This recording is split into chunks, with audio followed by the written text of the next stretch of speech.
Halo sahabatku, apa kabar kalian semua hari ini? Semoga selalu dalam keadaan sehat dan penuh semangat ya. Selamat datang kembali di saluran cerita kita, tempat di mana kita akan menguji batas emosi dan menyaksikan pembalasan yang paling elegan. Sahabatku, pernahkah kalian membayangkan jika wanita yang paling diremehkan, wanita yang dianggap penyakitan dan tak berguna, ternyata adalah seorang crazy rich dengan gaji 1 miliar rupiah per bulan? Inilah kisah Aisyah, seorang istri yang ditinggalkan di ranjang rumah sakit dengan kata-kata kejam saat sang suami, Bima, mengklaim semua aset dan kawin lagi. Bima berkata, "Rumah mewah dan semua aset sudah kuambil dan kuserahkan ke calon istriku yang baru." Namun, apa yang terjadi 2 hari kemudian? Bima panik menelepon Aisyah karena semua kekayaannya lenyap begitu saja. Kalian tidak akan percaya bagaimana Aisyah, sang CEO rahasia ini, membalikkan keadaan. Siapkan hati kalian, karena kali ini kita akan menyaksikan kehancuran paling memalukan. Sebelum kita mulai, saya mau minta bantuan kalian ya. Langsung saja sukai video ini, berlangganan ke saluran cerita ini, agar kalian tidak ketinggalan pembaruan cerita-cerita viral lainnya, dan jangan lupa nyalakan lonceng notifikasinya. Terakhir, tulis di kolom komentar nama, asal kota, dan ketik hadir. Mari kita buktikan seberapa jauh kisah Aisyah ini akan viral. Siap? Kalau sudah siap, tarik napas panjang, dan mari kita mulai. Udara di ruang VIP Rumah Sakit Citra Medica itu terasa dingin dan steril, sangat kontras dengan gejolak panas yang membakar dada Aisyah. Ia terbaring lemah, wajahnya pucat pasi. Bukan karena penyakit parah seperti yang Bima kira, melainkan karena burnout akut. Kelelahan ekstrim yang ditimbulkan oleh tekanan ganda. Memimpin sebuah perusahaan teknologi multinasional secara rahasia, dan berpura-pura menjadi istri rumah tangga yang sederhana di hadapan suaminya yang sombong. Sejak pernikahan mereka 5 tahun lalu, Aisyah selalu menjaga rahasia finansialnya.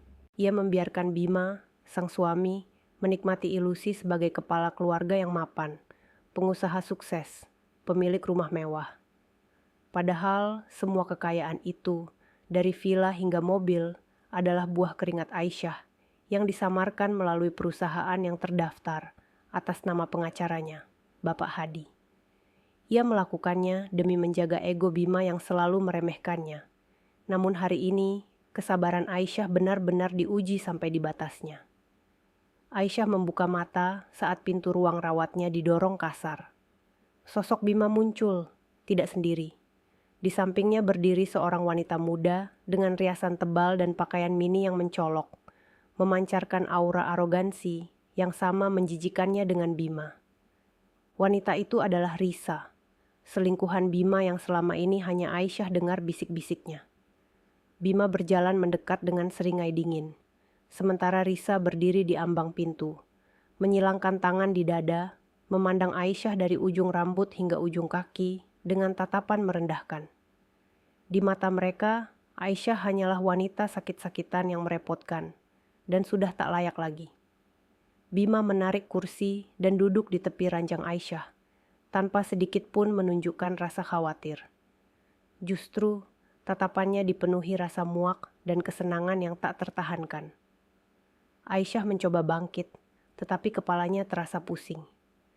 Ia menatap suaminya dengan penuh pertanyaan, menunggu penjelasan atas kehadiran wanita asing itu.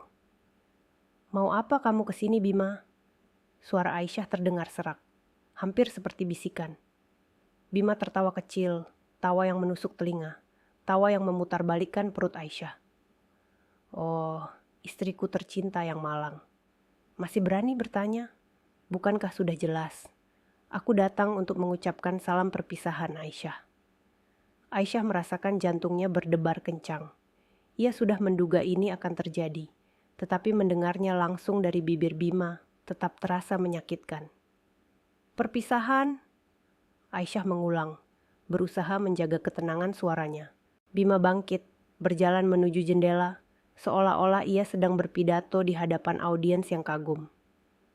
"Ya, perpisahan. Aku sudah muak, Aisyah. Muak dengan drama sakit-sakitanmu. Muak dengan wajah pucatmu. Muak dengan semua keluhanmu. Aku butuh wanita yang bisa menemaniku, yang bisa mendukung karierku, bukan beban yang hanya bisa terbaring tak berdaya di rumah sakit.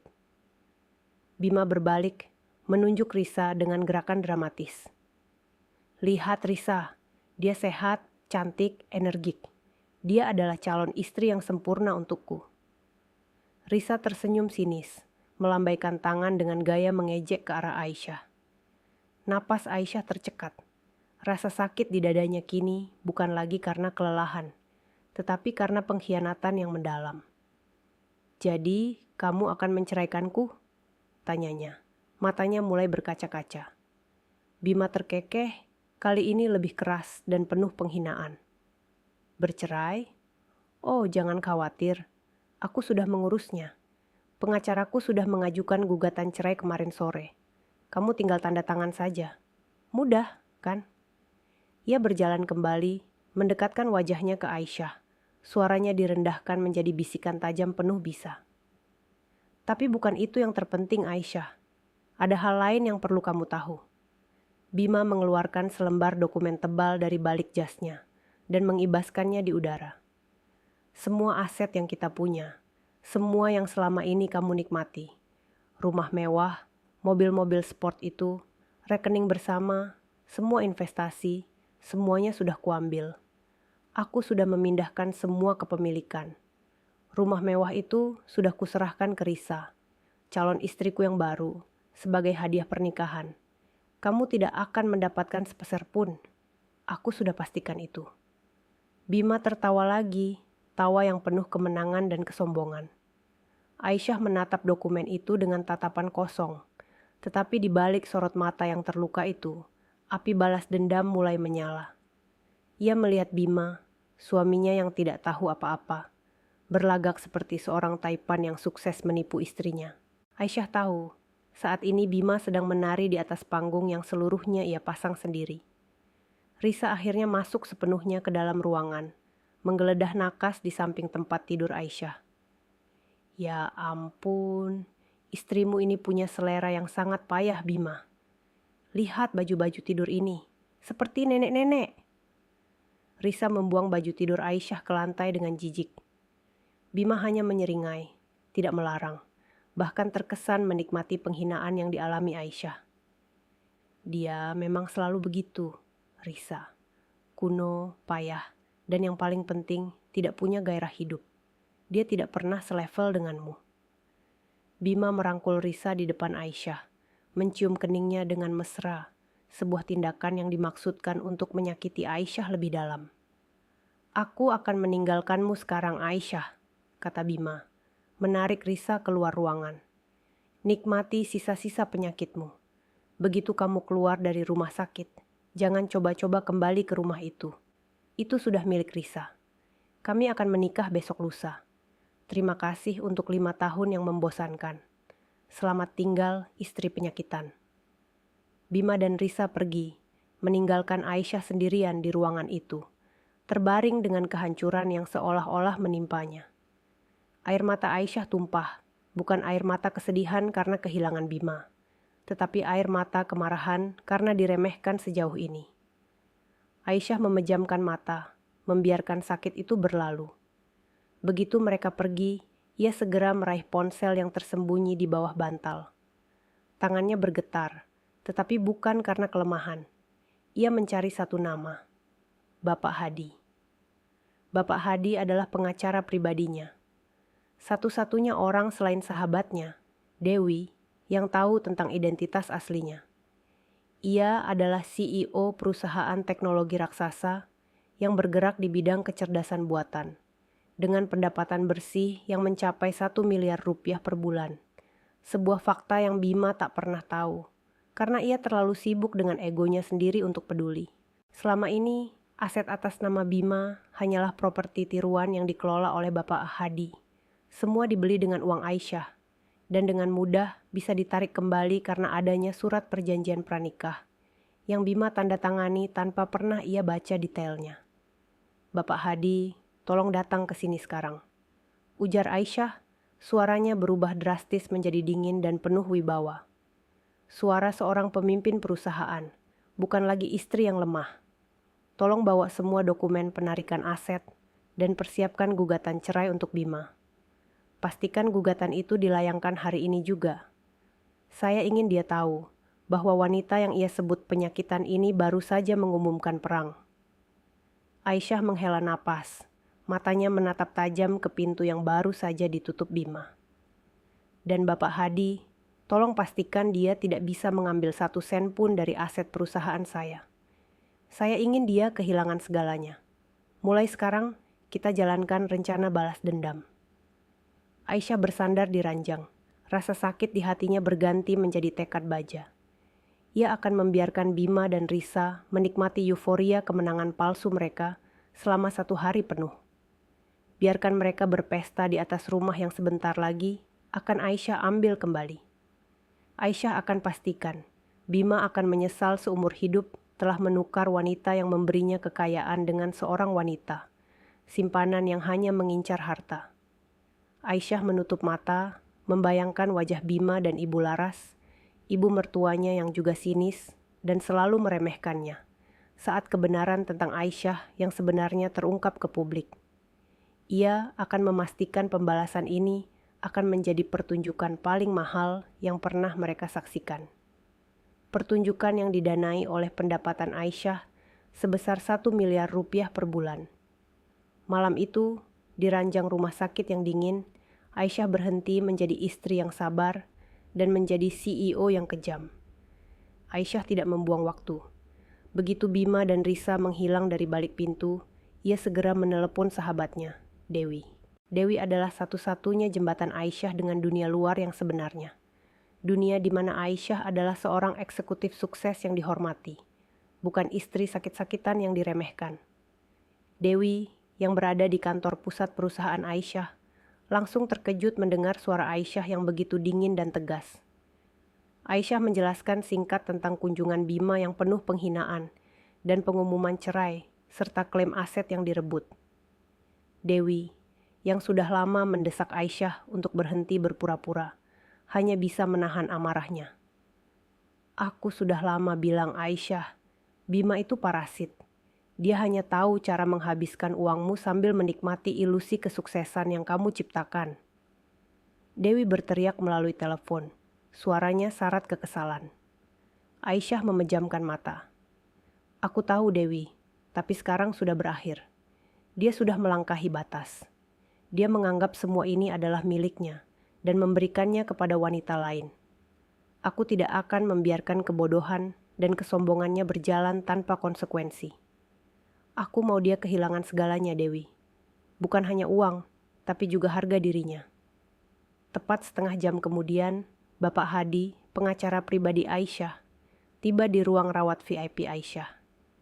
Bapak Hadi adalah pria paruh-baya yang tenang, cerdas, dan selalu berpakaian rapi, namun memiliki kecerdikan hukum yang tak tertandingi.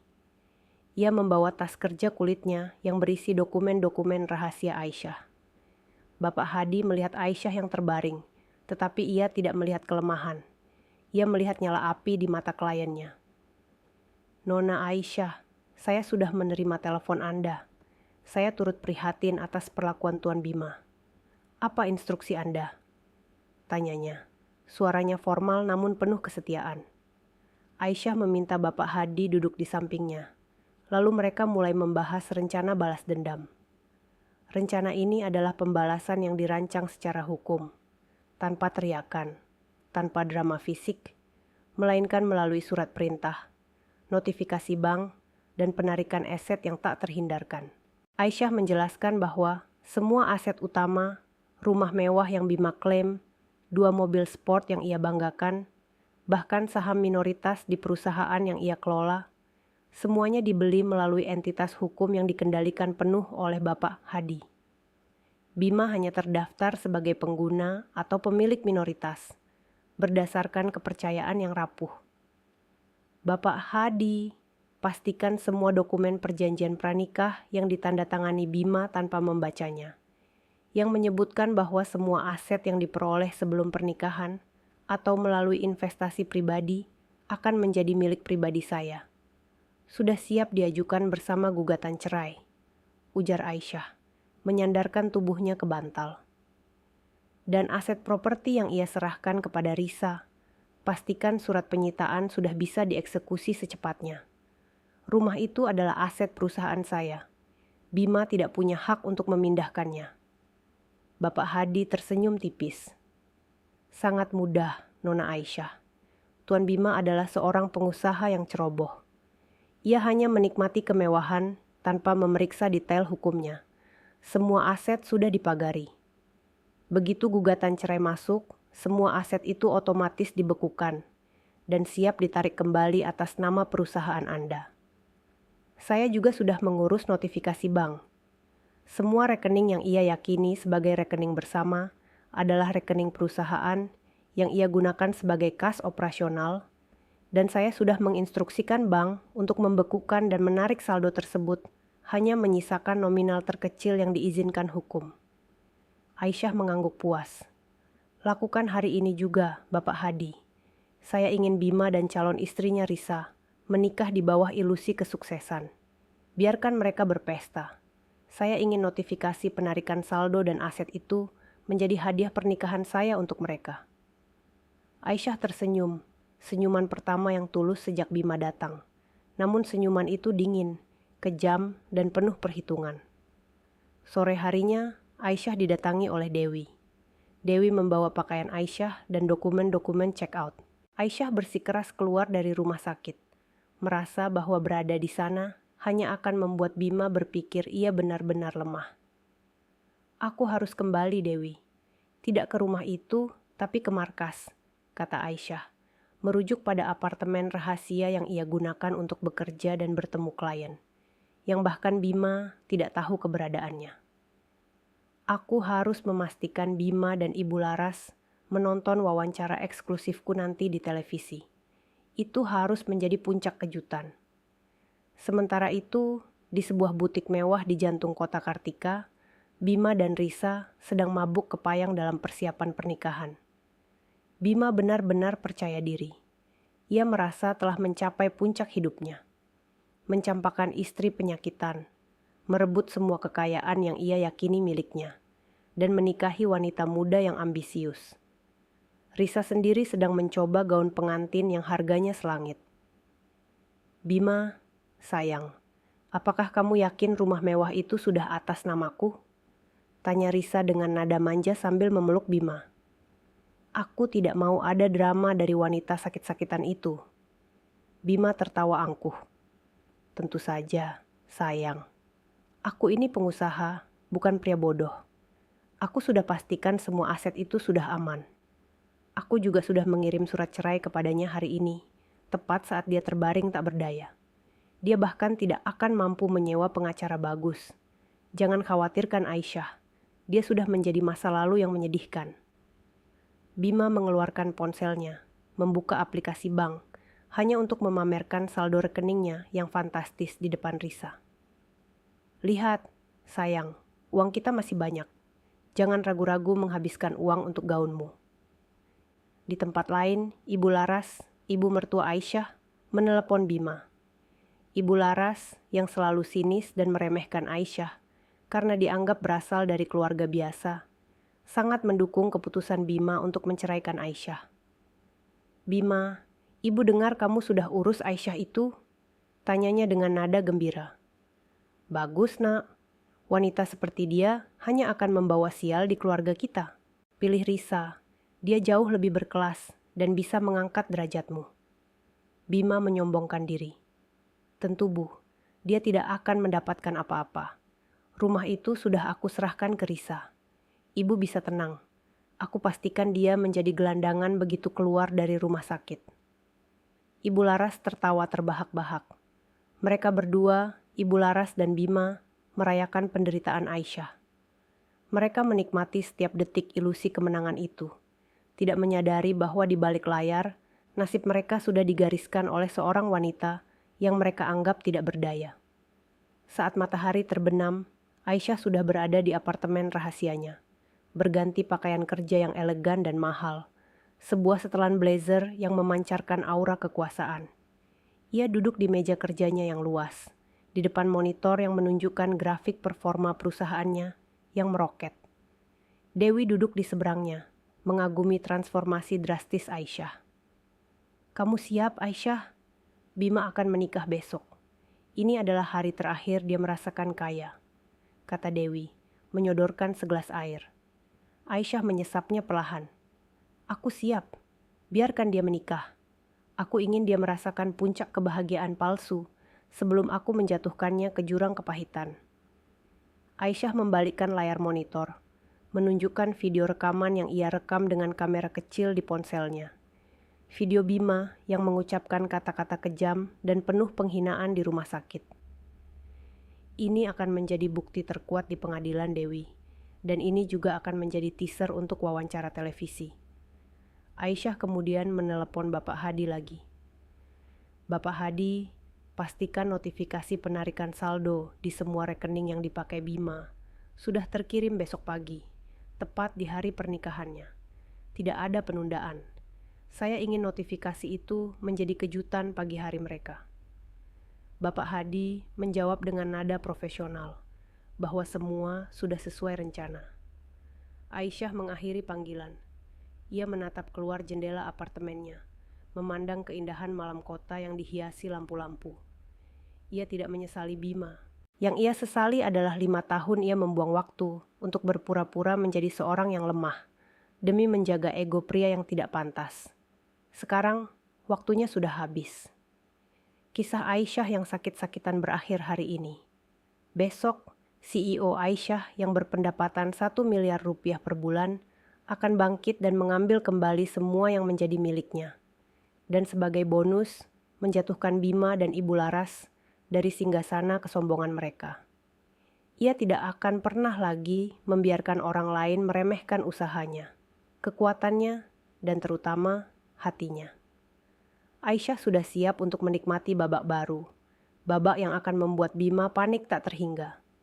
Pagi itu, udara dipenuhi aroma kemenangan dan kesombongan. Bima bangun dengan senyum lebar. Hari ini adalah hari pernikahannya dengan Risa.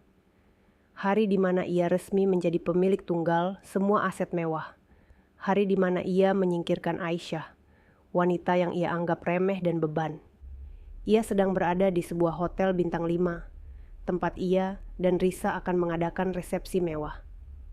Bima melihat pantulan dirinya di cermin, merasa gagah dan sukses. Di benaknya, ia adalah pemenang sejati.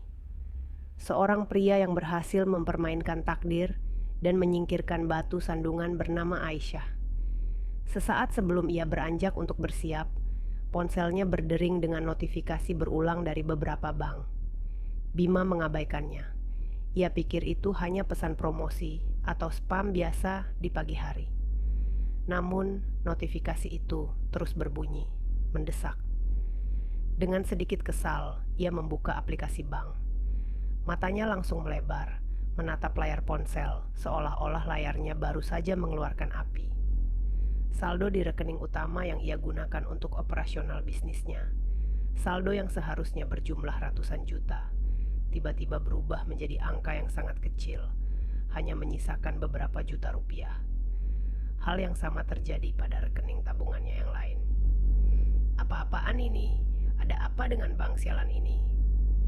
teriak Bima, melempar ponselnya ke tempat tidur. Ia mengira ini adalah kesalahan sistem atau peretasan. Bima mencoba menelepon layanan bank, tetapi tidak ada jawaban. Keringat dingin mulai membasahi dahinya. Bagaimana mungkin? Ia baru saja menarik uang dalam jumlah besar 2 hari lalu untuk biaya pernikahan ini. Saldo itu seharusnya aman. Ia mencoba menenangkan diri. Mungkin hanya error sesaat. Di kamar lain, Risa juga sedang bersiap. Ia tampak berseri-seri dalam balutan gaun pengantinnya yang mahal. Ia merasa telah mencapai puncak hidupnya, menikahi pria kaya dan mendapatkan rumah mewah sebagai hadiah. Risa memamerkan cincin berlian barunya kepada penata riasnya. "Lihat ini hadiah dari Bima." Bima bilang, "Rumah mewah itu sudah atas namaku." Aku akan menjadi nyonya besar di sana, katanya dengan bangga. Tiba-tiba, pintu kamar Risa didobrak Bima. Wajah Bima kini tidak lagi penuh kesombongan, melainkan pucat pasi, matanya memancarkan kepanikan. Risa, ada yang tidak beres. Semua saldo rekeningku ditarik. Hampir habis. Ini tidak mungkin. Bima mencengkeram lengan Risa. Risa, yang tadinya tersenyum, kini mengerutkan keningnya.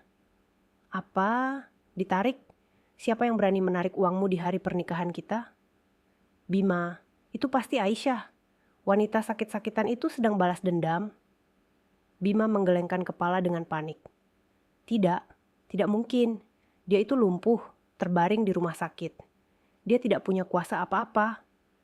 Lagi pula, ini rekening operasional perusahaanku, bukan rekening bersamanya.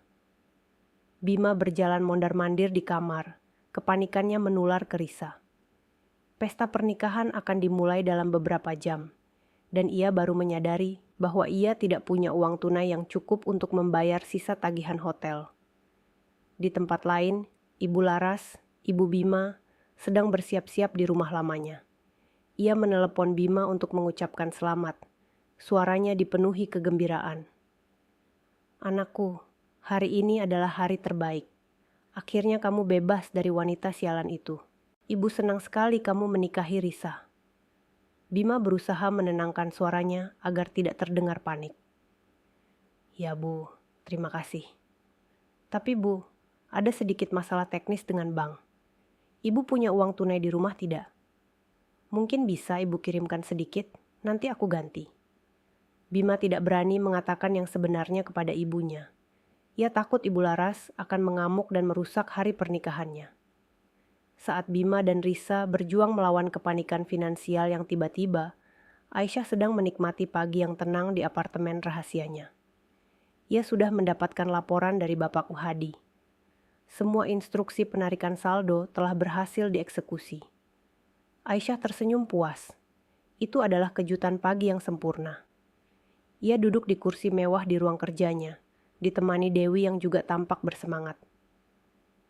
Bagaimana reaksinya menurutmu, Dewi? Tanya Aisyah sambil meminum teh herbalnya. Dewi tertawa kecil. Pasti Bima sekarang sedang lari-lari seperti ayam kehilangan kepala. Dia pasti mengira ini adalah keajaiban. Dia tidak akan pernah berpikir bahwa wanita penyakitan yang ia buang adalah dalang di balik semua ini.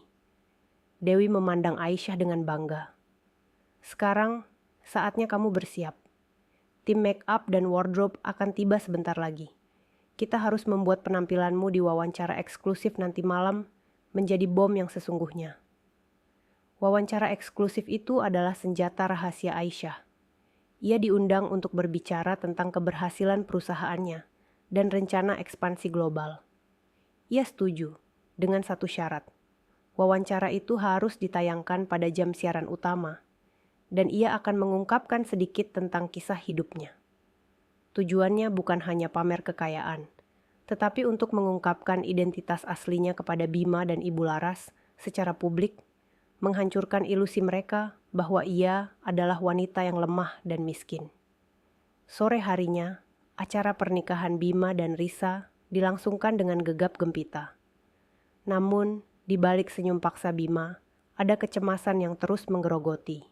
Ia terus-menerus melihat ponselnya, menunggu balasan dari bank atau pengacaranya. Tetapi nihil.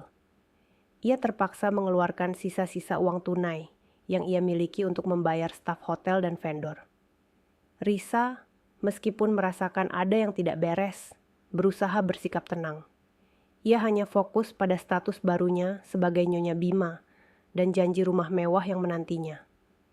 Saat Bima dan Risa sedang berfoto-foto dengan tamu, Bapak Hadi muncul di lobi hotel. Ia tidak datang sebagai tamu. Ia datang sebagai utusan Aisyah. Bapak Hadi menghampiri Bima dengan langkah tenang namun tegas. Wajah Bima langsung tegang. Bapak Hadi, ada apa? Anda datang sebagai tamu? Tanya Bima, berusaha tersenyum. Bapak Hadi tidak membalas senyuman itu. Tuan Bima, saya datang atas nama klien saya, Nona Aisyah. Saya sudah mengajukan gugatan cerai resmi hari ini, dan saya membawa surat panggilan pengadilan untuk Anda. Bapak Hadi menyerahkan sebuah amplop tebal. Gugatan ini juga disertai dengan surat pemberitahuan pembekuan dan penarikan semua aset properti dan kendaraan atas nama perusahaan klien saya yang selama ini Anda gunakan, termasuk rumah yang Anda klaim sebagai milik Anda dan mobil sport yang Anda kendarai. Bima merasa darahnya surut. Wajahnya berubah pucat, lebih pucat dari Aisyah saat di rumah sakit. Apa? Itu tidak mungkin. Aset itu milikku. Aisyah tidak punya uang sebanyak itu. Dia hanya wanita sakit-sakitan yang aku biayai. Serunya dengan nada tinggi. Bapak Hadi menggelengkan kepala. Nona Aisyah adalah CEO dari Global Jaya Utama, sebuah perusahaan teknologi yang saat ini bernilai triliunan rupiah. Semua aset yang Anda nikmati selama 5 tahun terakhir adalah aset perusahaan yang disamarkan melalui perjanjian pranikah yang Anda tanda tangani sendiri. Anda hanya memiliki hak guna, Tuan Bima. Dan hak guna itu dicabut per hari ini, menyusul gugatan cerai atas tuduhan penelantaran dan penghinaan. Bima mencengkeram amplop itu erat-erat. Ia melihat Risa yang berdiri di dekatnya, terkejut mendengar setiap kata dari Bapak Hadi. Bima berusaha bersikap tenang. Ini pasti ulah wanita itu. Dia tidak akan mendapatkan apa-apa. Aku akan melawan di pengadilan. Bapak Hadi hanya tersenyum dingin. Silakan Tuan Bima. Namun, saya ingin memberitahu Anda bahwa tim penyitaan properti akan melakukan tugas mereka besok pagi. Saya sarankan Anda dan Nyonya Risa untuk tidak menghabiskan malam ini di rumah mewah itu, karena statusnya sudah bukan milik Anda lagi. Selamat menikah Tuan Bima, dan semoga Anda tidak kaget dengan apa yang akan Anda lihat di berita malam nanti. Bapak Hadi berbalik dan pergi, meninggalkan Bima yang kini benar-benar hancur dikelilingi oleh tamu-tamu pernikahannya yang mulai berbisik-bisik. Risa mendekat dengan wajah marah. Bima, ada apa ini? Rumah itu bukan milikmu. Kamu bohong padaku? Risa berteriak, tidak peduli dengan tamu. Bima mencoba menenangkan Risa, tetapi ia sendiri berada di ambang kehancuran. Hari yang seharusnya menjadi hari paling bahagia dalam hidupnya, kini berubah menjadi bencana. Ia telah kehilangan semua uangnya, menghadapi gugatan cerai, dan yang paling memalukan, ia baru tahu bahwa Aisyah, wanita yang ia sebut istri penyakitan, adalah seorang miliarder yang memegang kendali penuh atas hidupnya selama ini. Bima kini menyadari, ia telah mencampakkan berlian demi sebongkah kerikil, dan kini berlian itu sedang menunggunya dengan cambuk hukum. Malam pernikahan yang seharusnya menjadi puncak kebahagiaan bagi Bima dan Risa berubah menjadi mimpi buruk yang tak terhindarkan. Setelah konfrontasi memalukan dengan Bapak Hadi di lobi hotel, Bima menarik Risa ke kamar. Emosi Bima melonjak antara amarah, rasa malu yang membakar, dan kepanikan yang luar biasa. Ia menggebrak meja, menumpahkan minuman, dan berteriak seolah-olah seluruh dunia berkonspirasi melawannya. Risa, yang tadinya penuh cinta, kini terlihat murka. Gaun pengantinnya yang mahal terasa berat, mencerminkan nasib buruk yang baru ia rasakan. Bima, katakan padaku kau tidak bercanda. Rumah itu bukan milikmu. Mobil-mobil itu, tuntut Risa, suaranya tajam seperti pisau. Kau bilang Aisyah adalah wanita miskin yang kau biayai. Kau pembohong besar. Bima mencengkeram rambutnya dengan frustrasi. Aku tidak bohong. Aku yakin itu milikku. Aku yang membayar cicilannya. Aku yang mengurusnya. Ia mencoba meyakinkan Risa, tetapi suaranya bergetar. Hatinya mulai dipenuhi keraguan yang mematikan. Kata-kata Bapak Hadi tentang Aisyah sebagai CEO perusahaan teknologi triliunan rupiah menghantamnya seperti palu godam. Itu mustahil. Aisyah yang sakit-sakitan, yang hanya sibuk dengan pekerjaan rumah dan buku-buku usang di kamarnya. Mereka menghabiskan malam itu bukan dengan merayakan pernikahan, melainkan dengan berdebat panas dan saling menyalahkan. Risa marah karena merasa ditipu. Ia menikahi Bima karena kekayaannya yang ternyata palsu. Bima marah karena ia baru menyadari bahwa selama 5 tahun ia hanya menjadi boneka yang dibiayai oleh Aisyah tanpa ia sadari. Pukul 10 malam, Bima mencoba menelepon Ibu Laras. Ibu Laras yang baru saja kembali dari pesta pernikahan, dengan perasaan bangga yang meluap-luap, menjawab telepon dengan gembira. "Ada apa, Nak? Kau pasti merindukan ibu." "Ya, bagaimana malam pertama kalian?" Bima tidak bisa lagi menahan diri. Ibu harus ke rumah sekarang. Kita dalam masalah besar." Bima menceritakan tentang kedatangan Bapak Hadi, tentang gugatan cerai, dan yang paling parah, ancaman penyitaan rumah di pagi hari. Ibu Laras yang tadinya tertawa riang, kini terdiam. "Apa? Rumah itu disita? Itu tidak mungkin. Si Aisyah itu hanya wanita tidak punya apa-apa. Jangan-jangan itu hanya gertakan, Bima. Kau jangan panik." "Bukan gertakan, Bu," Bapak Hadi bilang. "Aisyah adalah CEO perusahaan teknologi. Dia punya aset triliunan. Kita harus ke sana sekarang dan mengambil semua barang-barang kita, Bu, sebelum mereka datang." Bima berteriak. Kepanikan Bima membuat Ibu Laras akhirnya sadar bahwa situasinya serius. Ibu Laras bergegas meminta sopir untuk mengantarnya ke rumah mewah yang kini akan dicabut kepemilikannya. Sementara itu, Aisyah sedang melakukan fitting untuk wawancara televisi malam berikutnya di apartemen rahasianya. Ia melihat laporan dari Bapak Hadi. Bima dan Risa belum meninggalkan hotel dan Ibu Laras sedang dalam perjalanan menuju rumah itu. Aisyah hanya tersenyum tipis. Bima terlalu sombong untuk percaya bahwa ini nyata. "Bapak Hadi, biarkan mereka terkejut besok pagi." Esok paginya, Bima dan Risa bergegas keluar dari hotel menuju rumah mewah itu. Mereka terkejut melihat sebuah truk besar dengan logo tim penyitaan properti sudah terparkir di depan gerbang. Bima berlari keluar dari taksi, wajahnya kusut dan matanya merah karena kurang tidur. "Hei, kalian mau apa? Ini rumahku, kalian tidak boleh masuk," teriak Bima kepada 2 petugas berbadan tegap yang sedang membuka gembok gerbang. Salah satu petugas yang bertindak sebagai kepala tim menunjukkan surat perintah penyitaan dari pengadilan yang ditandatangani oleh Bapak Hadi. "Maaf Tuan, berdasarkan surat ini, properti ini dan semua isinya adalah aset perusahaan Global Jaya Utama, dan kami diperintahkan untuk melakukan penarikan dan pengosongan per hari ini. Anda tidak punya hak hukum atas properti ini lagi." Bima merobek surat itu. "Tidak, ini tipuan. Aku akan telepon pengacaraku. Kalian tidak bisa melakukan ini." Tiba-tiba, Ibu Laras tiba di lokasi. Melihat putranya berdebat dengan petugas, ia langsung melompat dari mobil.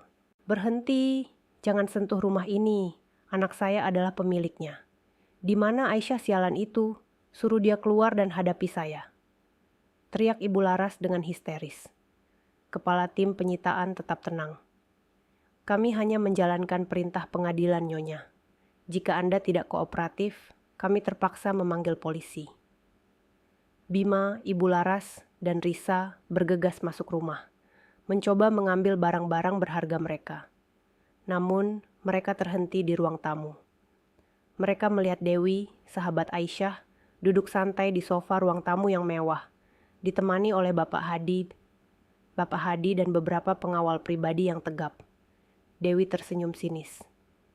"Selamat pagi, Tuan Bima, Nyonya Risa, dan Ibu Laras," sapa Dewi dengan nada ramah yang dibuat-buat. "Selamat atas pernikahan kalian. Sayang sekali, kalian menikah di saat yang salah. Kami di sini untuk mengambil hadiah pernikahan yang tertunda dari Aisyah." Bima menunjuk Dewi dengan jari gemetar.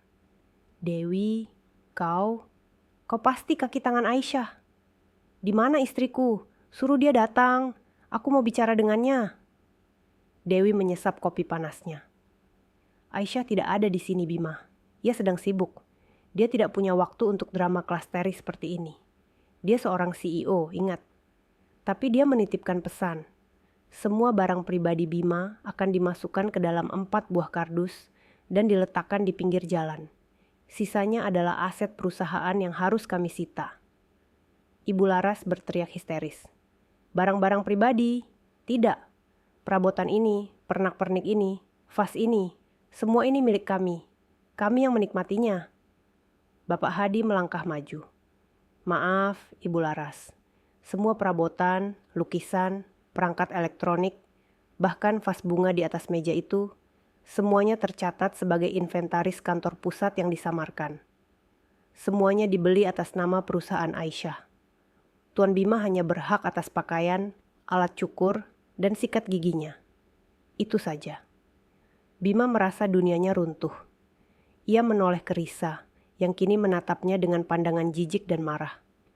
Risa menyadari Bima benar-benar tidak punya apa-apa. Seluruh kekayaan yang ia banggakan hanyalah properti pinjaman. Kau pembohong, Bima. Kau bilang kau kaya. Kau bilang kau pengusaha sukses. Ternyata kau hanya golo yang dibiayai istrimu yang kau sebut penyakitan itu. Risa melepas cincin berliannya dan melemparnya ke wajah Bima. Aku tidak mau tahu lagi denganmu. Aku cerai.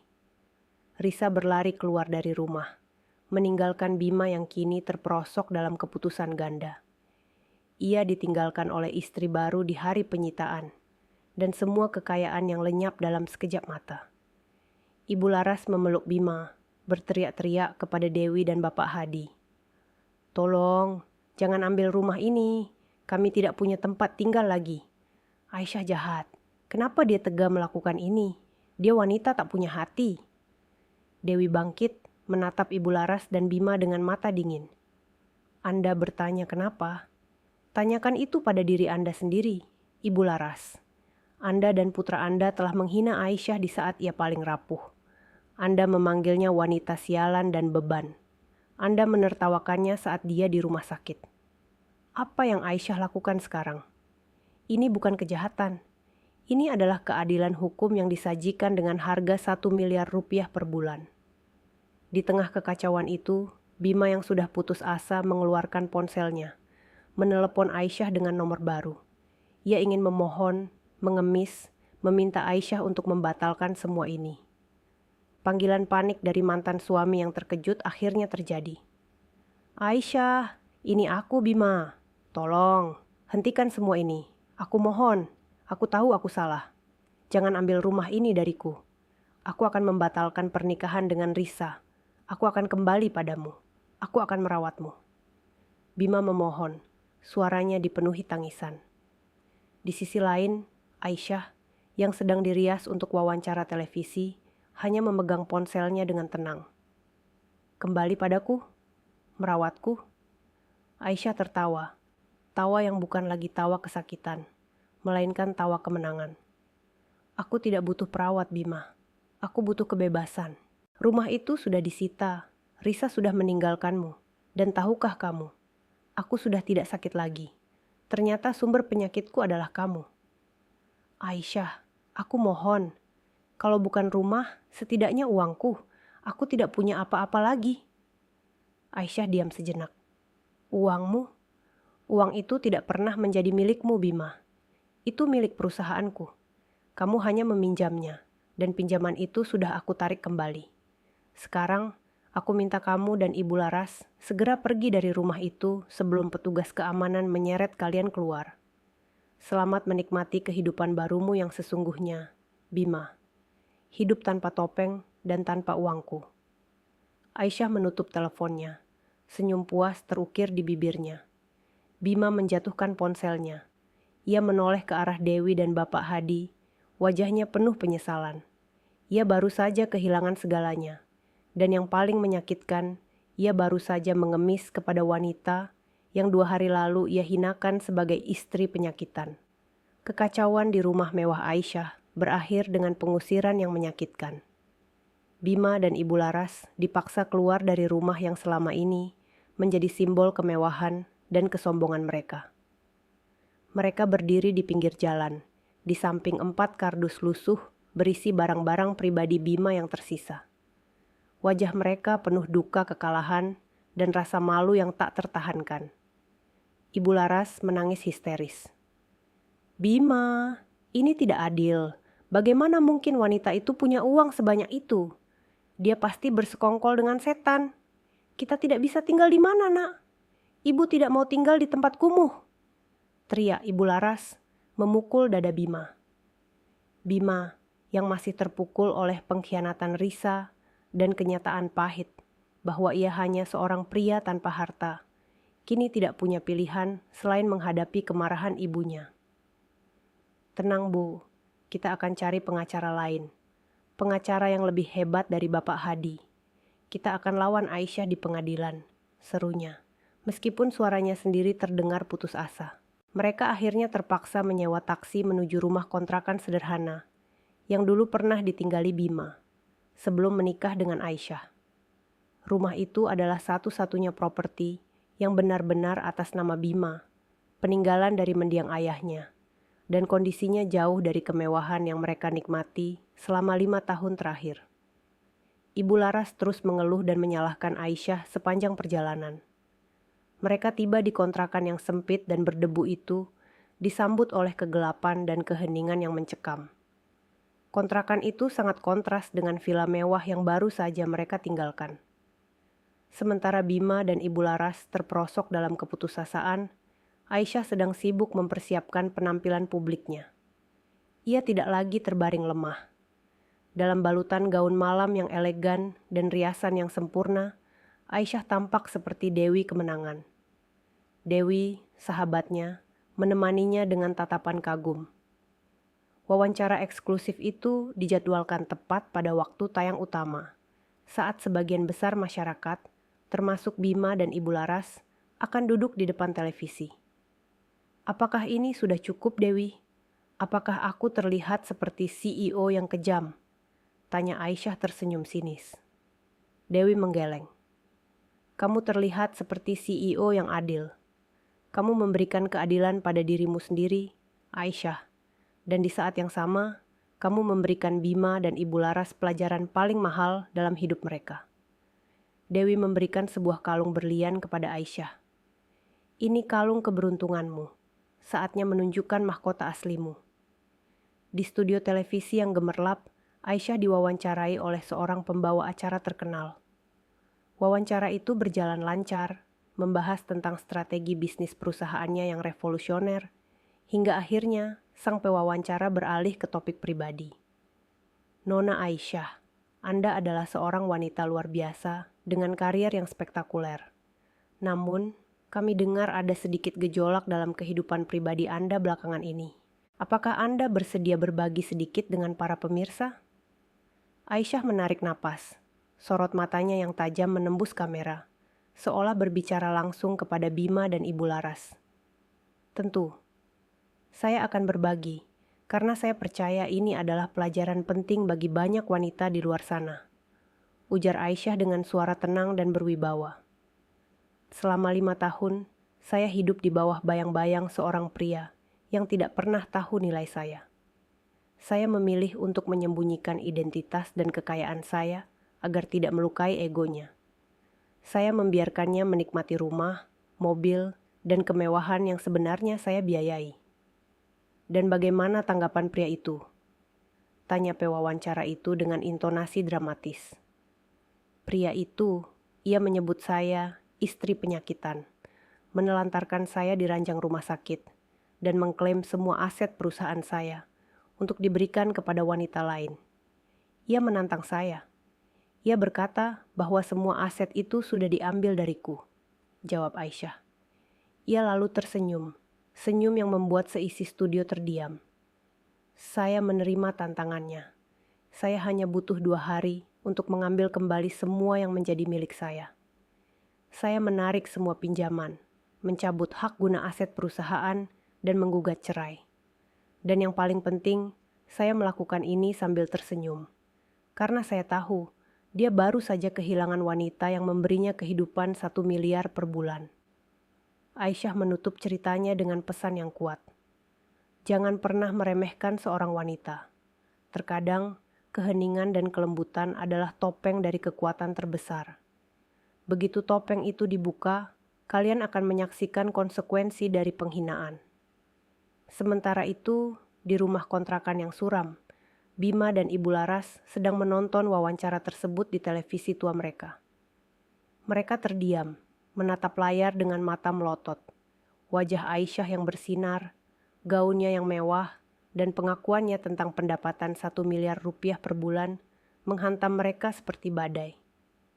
Bima, itu Aisyah. Dia bilang, dia yang punya perusahaan itu. Dia yang membiayai kita selama ini.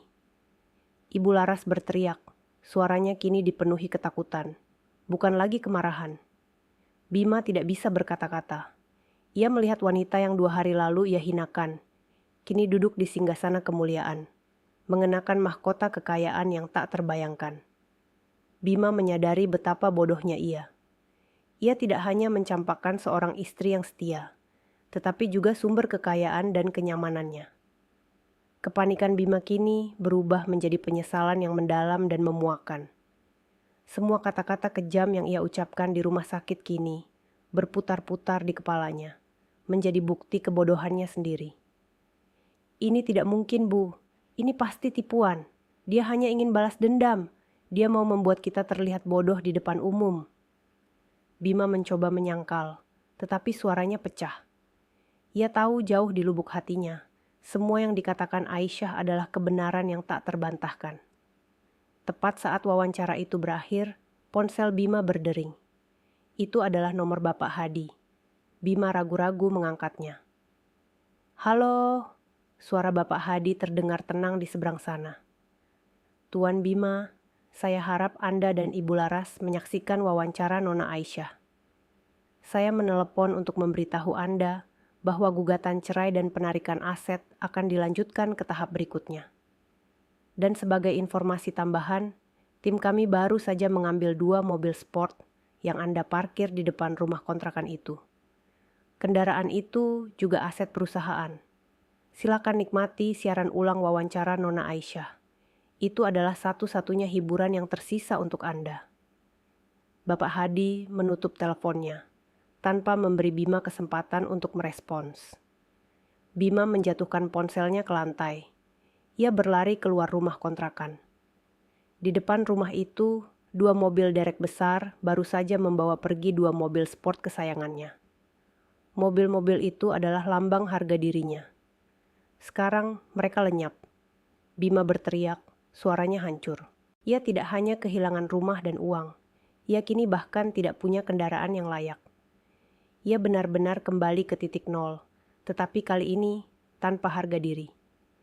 Ibu Laras berlari keluar, melihat mobil-mobil itu dibawa pergi. Ia memeluk Bima. Nak, kita harus memohon padanya. Kita harus minta maaf. Kita harus mendapatkan wanita itu kembali. Dia adalah satu-satunya harapan kita. Bima menatap langit malam yang gelap. Air matanya bercampur dengan keringat. Ia baru saja menyadari bahwa hadiah pernikahan yang ia terima dari Aisyah bukanlah rumah mewah, tetapi penyitaan total atas seluruh hidupnya. Aisyah telah menang, bukan dengan drama, tetapi dengan kekuasaan yang tak terbayangkan. Ia telah menjatuhkan Bima dari puncak kesombongan ke dasar kemiskinan dan penyesalan yang abadi. Bima tahu, malam ini ia tidur sebagai pria yang paling menyesal di dunia. Sementara Aisyah tidur sebagai CEO yang paling kuat. Pagi hari, setelah penyitaan mobil-mobil mewah itu, Bima terbangun di rumah kontrakan yang panas dan sempit dengan sensasi mual yang tak tertahankan. Ia mencoba mencerna mimpi buruk yang ternyata adalah kenyataan pahit. Ia, Bima, pria yang sombong dan penuh percaya diri, kini jatuh miskin. Di sampingnya, Ibu Laras masih tertidur dengan wajah sembab dan memeluk tas berisi perhiasan imitasi yang ia yakini bernilai tinggi. Padahal, sebagian besar juga dibeli oleh Aisyah sebagai inventaris properti. Kepanikan finansial Bima mencapai puncaknya. Ia tidak hanya kehilangan aset, tetapi juga reputasi. Pagi itu, ia mencoba menghubungi beberapa rekan bisnisnya untuk meminjam uang, tetapi semua panggilan tidak direspons. Beberapa rekan bahkan mengirim pesan singkat yang isinya menanyakan tentang wawancara Aisyah di televisi semalam, disertai dengan emoji-emoji sindiran. Bima menyadari Aisyah tidak hanya menyerangnya secara hukum, tetapi juga secara sosial. Bima turun dari tempat tidur yang reot dan menemukan meja dapur kosong. Ia membuka kulkas kecil yang berisik. Isinya hanya air minum dan sepotong keju kering. Ia merasakan perutnya keroncongan. Di rumah mewah dulu, ia terbiasa dengan sarapan mewah yang disiapkan Aisyah atau pelayan. Kini, ia harus berjuang untuk secangkir kopi instan. Sementara Bima dilanda depresi dan kelaparan, Ibu Laras bangun dengan mata bengkak. "Bima, kita tidak bisa begini.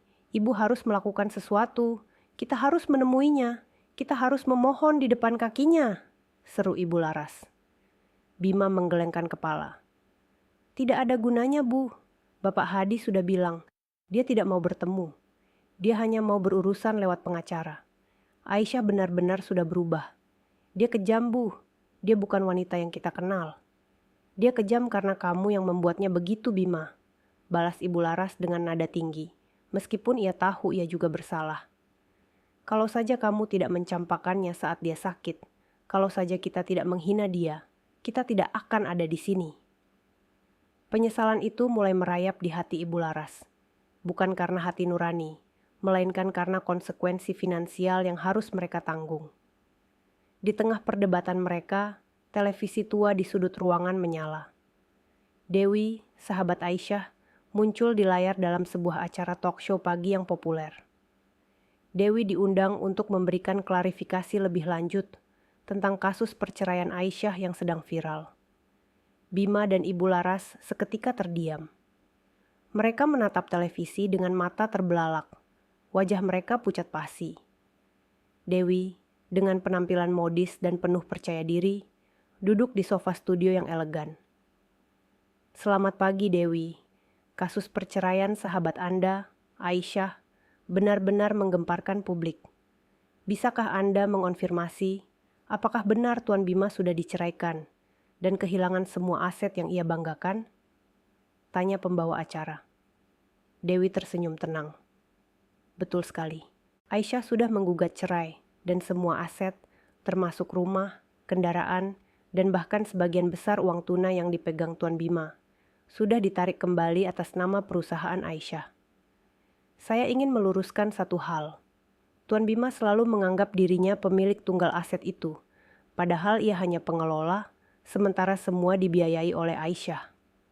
Wajah Bima di rumah kontrakan itu semakin pucat. Ibu Laras mencengkeram lengan putranya erat-erat. Bima tahu, setiap kata yang keluar dari mulut Dewi adalah paku yang menancap di peti mati reputasinya. Pembawa acara melanjutkan. "Kami juga mendengar kabar Nyonya Aisyah ditinggalkan di rumah sakit dan dihina oleh mantan suaminya. Apakah Anda memiliki bukti untuk mendukung klaim ini?" Dewi mengangguk. "Tentu saja. Kami punya bukti video dan rekaman suara saat Tuan Bima datang ke rumah sakit, menghina Aisyah sebagai istri penyakitan, dan mengumumkan pengambil alihan aset. Kami akan menyerahkan semua bukti ini ke pengadilan. Tapi untuk memberikan pelajaran kepada publik, Aisyah mengizinkan saya untuk memutar sedikit rekaman suara itu." Jeda dramatis. Kemudian, suara Bima yang sinis dan penuh penghinaan terdengar jelas di seluruh Indonesia. "Hei, istri penyakitan, aku sudah mengajukan cerai. Rumah mewah dan semua aset sudah kuambil dan kuserahkan ke calon istriku yang baru." Hahaha. Bima dan Ibu Laras tersentat di sofa. Rekaman itu adalah aib yang tak terhindarkan. Bima menutup telinganya. "Tidak, matikan! Matikan televisi itu, Bu!" teriaknya. Namun, Ibu Laras terpaku, tidak mampu bergerak. Ia melihat wajah Bima yang dulu sombong, kini terpampang jelas di televisi sebagai pria kejam dan pembohong. Pembawa acara menghela napas. Sungguh kejam. Jadi, bisa dibilang Tuan Bima telah kehilangan segalanya, termasuk harga dirinya, dalam waktu kurang dari 48 jam, hanya karena meremehkan istrinya yang ternyata seorang miliarder. Dewi menatap kamera dengan tatapan serius. Tepat. Aisyah tidak bertindak karena emosi, ia bertindak karena prinsip. Ia ingin menunjukkan bahwa kekayaan, kekuasaan, dan kebebasan adalah miliknya. dan tidak ada pria yang berhak merampasnya dengan cara yang menghinakan. Tuan Bima mendapat apa yang pantas ia dapatkan. Ia kehilangan semuanya karena kesombongan dan kebutaannya terhadap nilai seorang wanita. Setelah Dewi selesai berbicara, Bima merasakan tatapan membenci dari Ibu Laras. Ibu Laras berdiri, menunjuk Bima dengan jari gemetar. Kamu yang menghancurkan kita, Bima. Semuanya karena mulutmu yang kotor. Kita tidak akan mendapatkan apa-apa lagi. Ibu malu, ibu sangat malu. Bima mencoba membela diri. Aku tidak tahu, Bu. Aku bersumpah aku tidak tahu dia sekaya itu. Dia selalu berpakaian sederhana, selalu bilang dia sakit. Mana mungkin aku tahu? Itu karena kamu tidak pernah peduli padanya, balas Ibu Laras. Kamu hanya peduli pada dirimu sendiri. Sekarang, seluruh Indonesia tahu siapa kita. Kita adalah bahan tertawaan. Keesokan harinya, Bima dan Ibu Laras tidak punya pilihan selain mencari pekerjaan.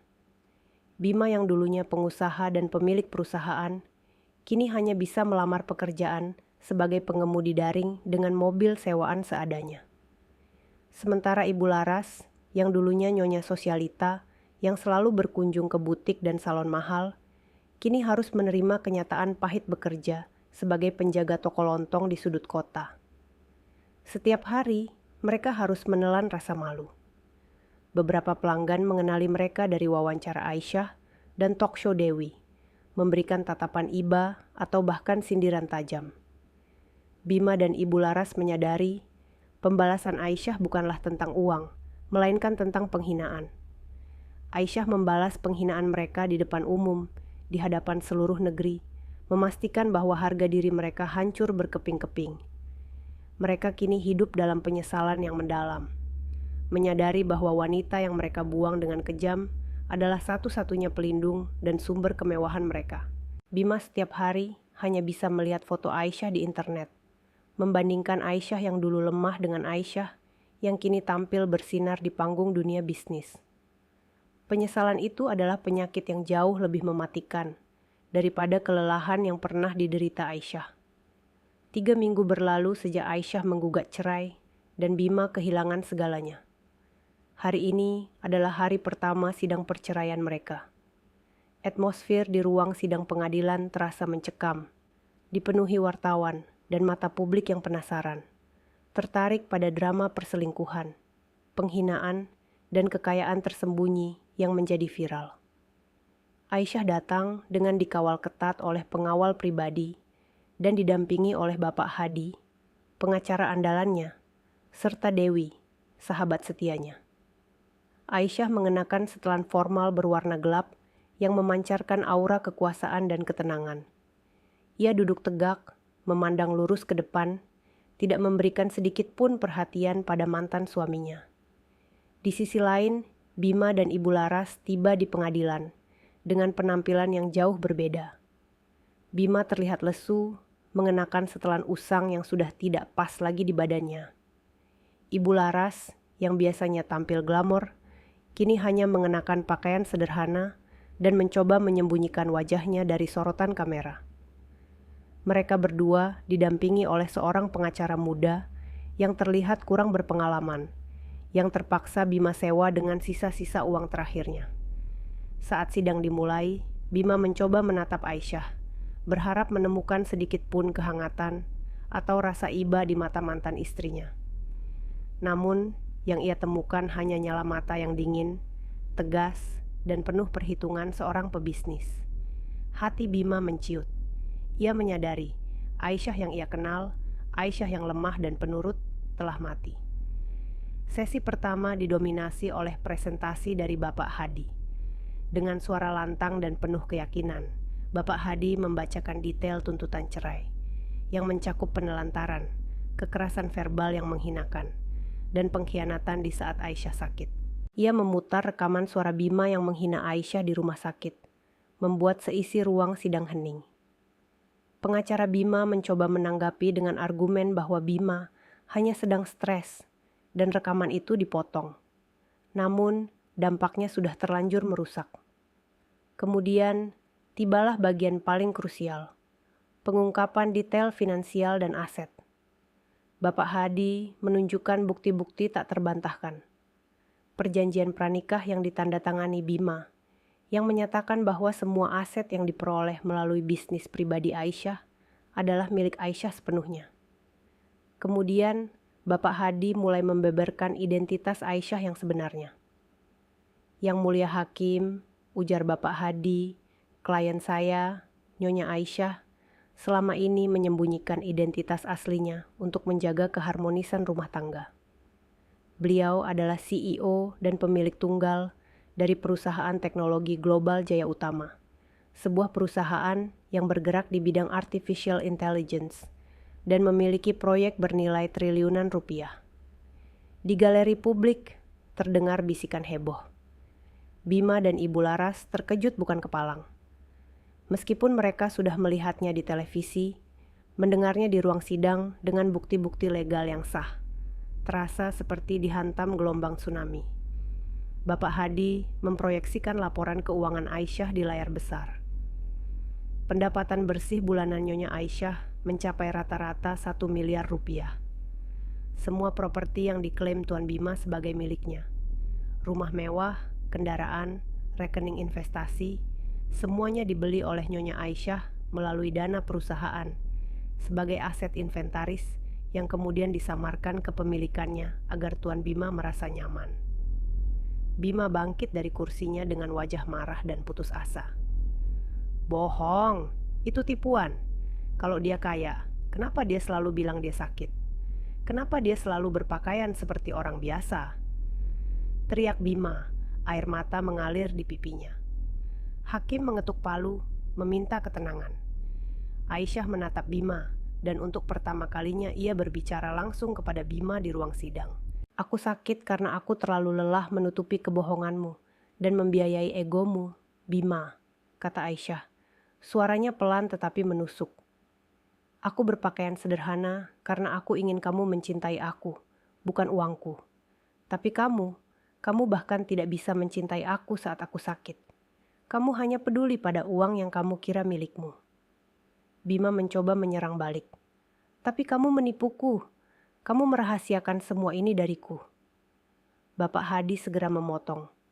Tuan Bima, Nyonya Aisyah tidak menipu Anda. Anda sendiri yang menipu diri sendiri. Di depan hukum, Anda menandatangani perjanjian yang dengan jelas memisahkan aset.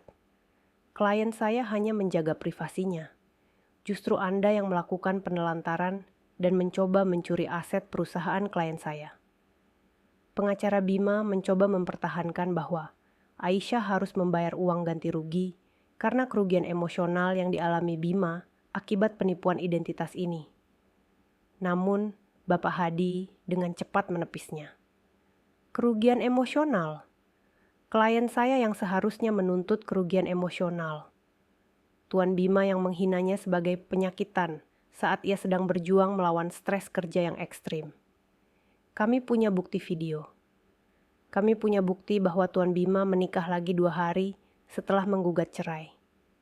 Kami punya bukti bahwa Tuan Bima tidak pernah tahu, apalagi berkontribusi pada kekayaan Nyonya Aisyah, ujar Bapak Hadi, menyajikan dokumen transfer bank yang menunjukkan semua uang Bima berasal dari rekening perusahaan Aisyah. Aisyah kemudian berdiri. Ia berbicara kepada hakim, tetapi tatapannya sekali lagi tertuju pada Bima dan Ibu Laras. Yang mulia, saya hanya ingin bercerai dengan hormat. Saya tidak menuntut apa-apa dari Tuan Bima. Saya hanya ingin dia mengembalikan sisa-sisa aset yang sempat ia coba ambil dan menjauhi saya. Saya telah kehilangan 5 tahun hidup saya karena mencoba mencintai seorang pria yang hanya mencintai uang. Saya hanya ingin memulai hidup saya yang sesungguhnya, dan saya harap kisah saya ini menjadi pelajaran bagi semua orang. Jangan pernah meremehkan wanita yang tampaknya lemah, karena ketika ia memutuskan untuk berdiri tegak, tidak ada yang bisa menjatuhkannya. Bima dan Ibu Laras tertunduk. Wajah mereka memerah karena malu. Mereka menyadari di depan pengadilan, mereka tidak punya dasar argumen apapun. Bima adalah pria yang diceraikan karena penelantaran, kekerasan verbal, dan pengkhianatan. Dan yang paling memalukan, Ia adalah pria yang diungkapkan di depan umum, bahwa selama ini ia hidup dari uang wanita yang ia hinakan. Sidang ditunda untuk keputusan final. Aisyah bergegas keluar dikerumuni wartawan. Ia hanya memberikan senyuman misterius. Bima dan Ibu Laras ditinggalkan sendirian di ruang sidang yang perlahan kosong. Kini hanya bisa saling menyalahkan. Ini semua salahmu, Bu. Kenapa Ibu selalu meremehkan dia? Sekarang kita sudah dicap sebagai pencuri dan penipu oleh seluruh negeri. Teriak Bima, suaranya serak. Kamu yang selingkuh, Bima. Kamu yang meninggalkannya saat dia sakit. Kamu yang terlalu buta untuk melihat siapa dia sebenarnya. Balas Ibu Laras, air matanya tumpah. Keduanya menyadari bahwa pengadilan ini bukan hanya mengakhiri pernikahan mereka, tetapi juga secara resmi mengakhiri reputasi dan kehidupan mewah mereka. Aisyah telah menang total, membuktikan bahwa kekuasaan sejati tidak terletak pada status yang dipinjam, tetapi pada kecerdasan dan kerja keras yang diremehkan. Setelah sidang perceraian pertama yang menghancurkan, Bima dan Ibu Laras berada di titik terendah dalam hidup mereka. Pemberitaan media tentang sidang itu semakin memperburuk keadaan. Bima dipecat dari pekerjaan pengemudi daringnya setelah atasan mengetahui kasusnya yang viral. Ibu Laras diberhentikan dari toko lontong karena pelanggan merasa tidak nyaman dan terus membicarakan aibnya. Mereka kini benar-benar tidak punya pekerjaan, uang, dan reputasi. Hidup di rumah kontrakan sempit itu terasa seperti penjara, dipenuhi bau apa dan rasa penyesalan yang mendalam. Bima dan Ibu Laras menyadari satu hal. Mereka tidak bisa melanjutkan hidup tanpa memohon ampun secara langsung kepada Aisyah.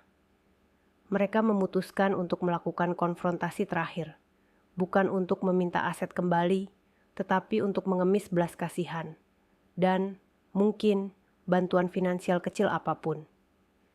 Mereka menyusun rencana untuk menunggu Aisyah di depan kantor pusat Global Jaya Utama, perusahaan teknologi triliunan rupiah milik Aisyah, yang kini menjadi simbol kekuasaan mantan istrinya.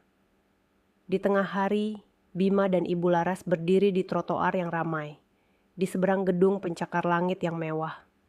Bima mengenakan kemeja yang sudah lusuh, terlihat tua dan rapuh. Mereka menunggu selama berjam-jam, di bawah tatapan aneh orang-orang yang mengenali mereka dari televisi. Tepat menjelang sore, sebuah rombongan mobil mewah berhenti di depan gedung. Aisyah keluar dari mobil utamanya, dikelilingi oleh Bapak Hadi, Dewi, dan pengawal pribadi berbadan tegap. Aisyah tampak elegan dan berwibawa, mengenakan kacamata hitam yang menyembunyikan tatapan dinginnya. Melihat Aisyah, Bima dan Ibu Laras segera berlari menyeberang jalan, menerobos kerumunan. Pengawal Aisyah segera menghadang mereka, tetapi Bima dan Ibu Laras terus meronta. "Aisyah, tunggu, aku mohon!" teriak Bima, suaranya pecah. Aisyah menghentikan langkahnya. Ia melepaskan kacamata hitamnya, menatap Bima dan Ibu Laras dengan tatapan datar yang menusuk. Ia mengisyaratkan kepada pengawal untuk mundur sejenak, memberikan panggung untuk drama terakhir ini. "Mau apa kalian kesini, Bima? Bukankah kita sudah sepakat berurusan lewat pengadilan?" tanya Aisyah. Suaranya tenang, kontras dengan wajah Bima yang penuh air mata. Bima berlutut di hadapan Aisyah, sebuah pemandangan yang memalukan bagi pria yang dulunya sangat sombong itu. "Aisyah, aku mohon, maafkan aku. Aku tahu aku salah. Aku pria terbodoh di dunia. Aku mencampakkan berlian demi kekosongan." Bima menangis terseduh-seduh. "Aku tidak tahu kau sekaya ini. Aku buta karena keangkuhanku. Aku minta maaf atas semua kata-kata kejam itu. Aku mohon, aku tidak meminta kembali rumah itu. Tapi tolong, berikan aku pekerjaan. Aku tidak punya apa-apa lagi. Aisyah, ibu juga sudah tidak punya pekerjaan." Ibu Laras ikut berlutut. Wajahnya sudah tidak menyisakan sedikit pun kesombongan. Ia memegang ujung rok Aisyah. "Nak, Aisyah, ibu mohon. Ibu minta maaf. Ibu yang salah. Ibu yang selalu meremehkanmu. Ibu menyesal, nak. Ibu menyesal memanggilmu wanita sialan.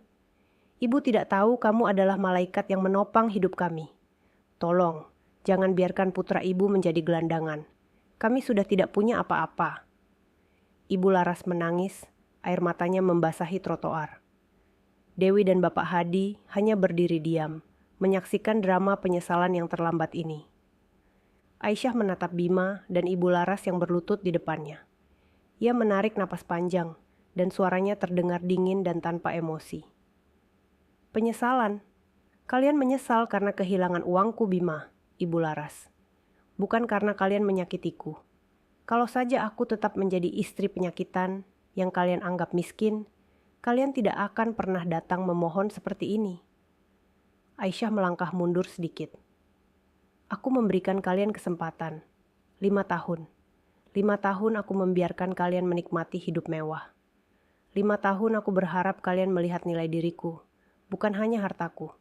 Tapi apa yang kalian lakukan?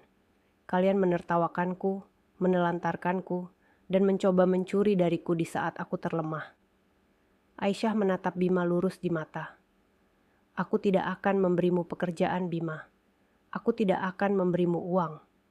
Jika aku melakukannya, kamu tidak akan pernah belajar. Kamu harus merasakan apa artinya membangun hidup dari nol, tanpa topeng kemewahan dan tanpa uangku.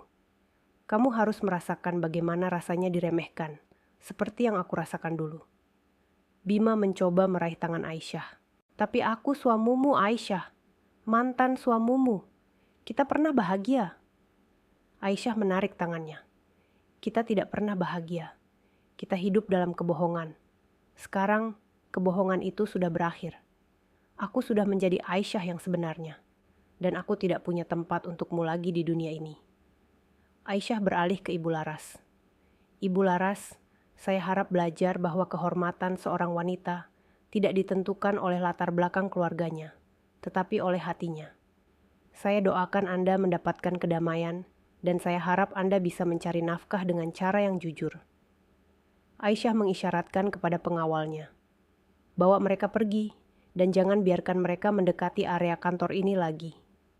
Bima dan Ibu Laras diangkat paksa oleh pengawal. Bima meronta terus-menerus, tetapi Aisyah sudah berjalan masuk ke gedung megah itu tanpa menoleh ke belakang. Air mata Bima dan Ibu Laras kini bercampur dengan rasa malu yang membakar, menyadari bahwa Aisyah telah menutup semua pintu. Bima dan Ibu Laras berdiri di trotoar yang kini sepi. Penyesalan mereka lebih berat daripada ribuan kilogram emas. Bima menatap gedung tinggi itu, menyadari bahwa ia telah membuang wanita yang tidak hanya kaya, tetapi juga cerdas dan kuat. Ia menyadari bahwa Aisyah tidak kejam. Ia hanya memberikan konsekuensi yang layak atas perbuatan mereka.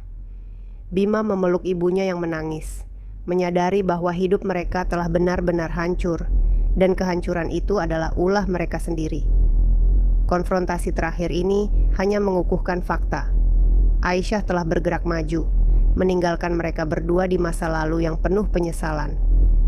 Setelah konfrontasi memalukan di depan kantor Aisyah, Bima dan Ibu Laras kembali ke rumah kontrakan mereka dengan hati hancur. Mereka menyadari bahwa tidak ada lagi jalan kembali. Aisyah telah menutup pintu itu, bukan hanya secara finansial, tetapi juga secara emosional. Penyesalan mereka kini bukan lagi sekadar drama di depan Aisyah, melainkan beban nyata yang harus mereka pikul setiap hari. Bima mencoba menghubungi Risa, mantan istri barunya yang meninggalkannya di hari penyitaan. Ia berharap Risa, setidaknya, masih memiliki sedikit simpati, atau mungkin uang. Namun, semua panggilannya tidak dijawab. Bima akhirnya memutuskan untuk mendatangi apartemen mewah yang dulu disewa Risa. Ia tiba di sana dengan perasaan cemas. Di depan pintu apartemen Risa, Bima disambut oleh petugas keamanan yang berwajah dingin. "Maaf Tuan, Nona Risa sudah pindah sejak 2 minggu lalu. Ia sudah mengosongkan apartemen ini dan memutus kontrak sewa," ujar petugas itu singkat. "Pindah? Kemana dia pindah? Apa dia meninggalkan pesan?" tanya Bima dengan nada memohon. Petugas itu menggeleng. Nona Risa tidak meninggalkan pesan apapun. Ia hanya pergi dengan koper besarnya. Semua barang di dalam sudah ia bawa. Sepertinya ia buru-buru. Bima merasa dunianya runtuh untuk kesekian kalinya. Risa, wanita yang ia pilih menggantikan Aisyah, wanita yang ia yakini akan memberinya kebahagiaan dan status, ternyata meninggalkannya tanpa jejak. Begitu ia tahu Bima tidak punya harta. Risa hanya mengincar aset. Dan saat aset itu lenyap, Risa pun menghilang.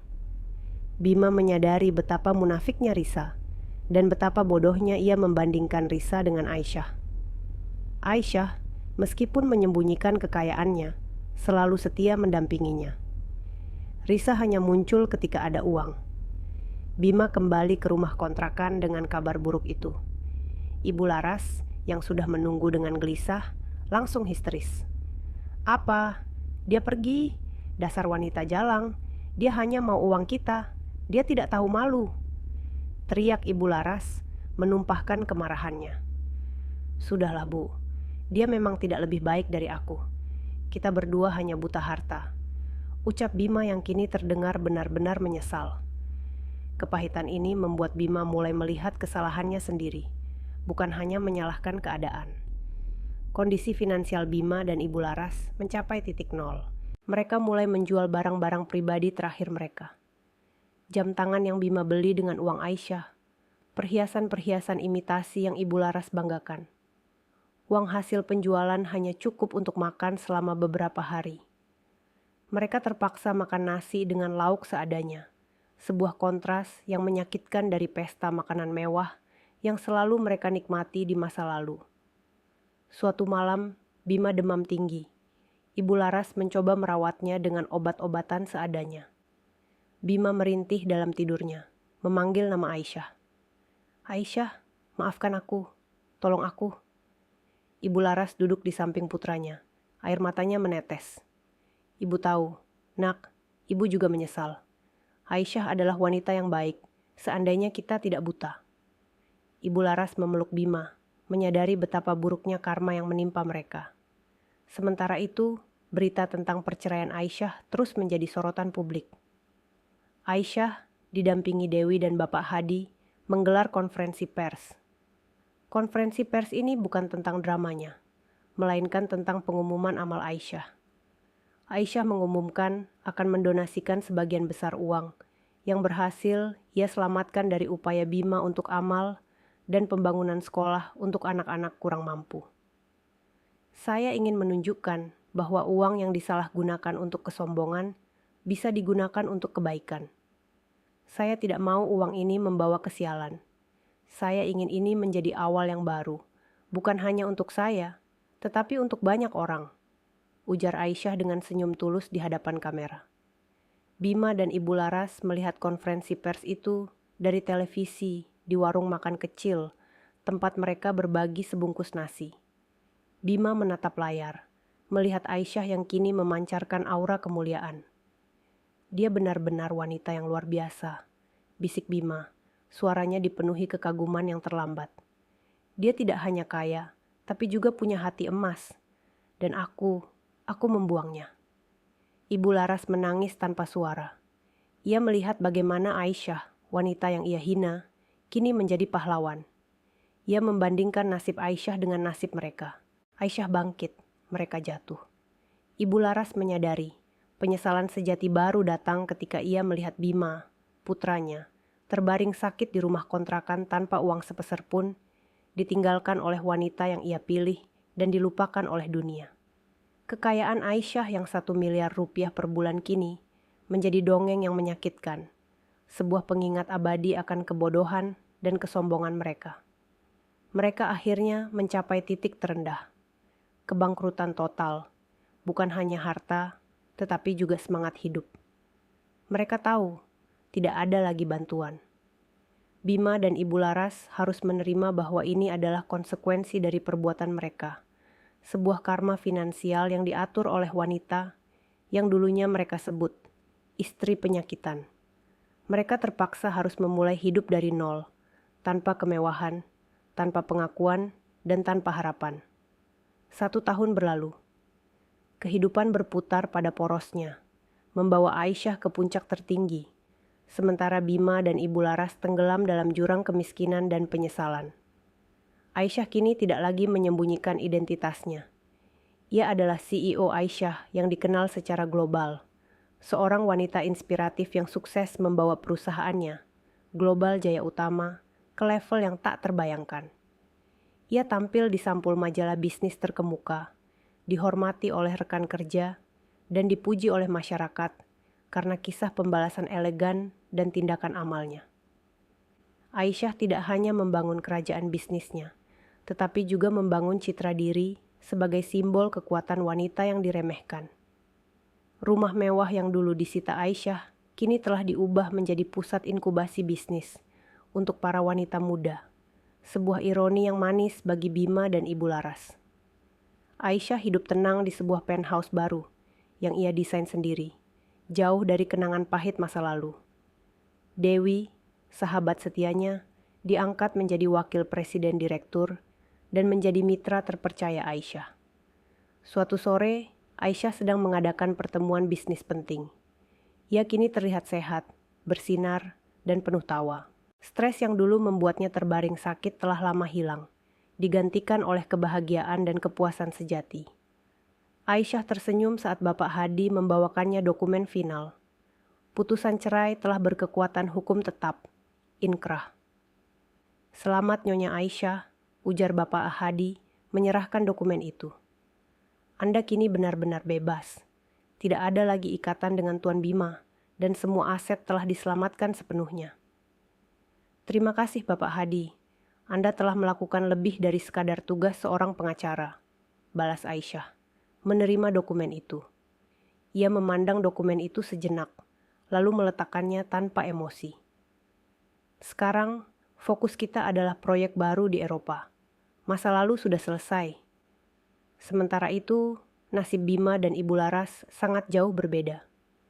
Setelah setahun berjuang tanpa pekerjaan tetap, mereka terpaksa pindah dari kontrakan sempit itu ke sebuah kamar kos yang kumuh di pinggiran kota Cendana.